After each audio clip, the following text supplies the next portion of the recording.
Hello mga idol, maayong hapon diri na punta. Sa gulayan na punta mga idol. Muna itong tirada mga idol, abono ni siya itong gitunaw sa tubig mga idol oh. Kita nyo na mga idol. Para ibisbis na to sa to ang talong mga idol. Nya sa spray kan ra nato na ibutang mga idol.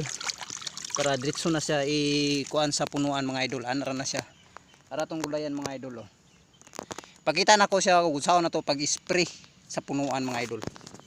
Kada mga idol, kunin lang natin itong tumoy sa kanyang nozzle mga idol. Abono na siya mga idol, complete kung gitunaw sa tubig mga idol. Ganito sa mga marunong na, ganito lang ako pa sa mga wala pa nakaalam kung paano mag abono ng tinunaw ng tubig. Okay na oh, ganito lang oh. Pasiritan lang natin mga idol. Yan oh. Yan oh. Ang abono ba o ganito lang mga idol oh. Pasirit lang sa puno mga idol para hindi masayang ang abono mga idol oh. O pasiritan nyo lang sa kanyang puno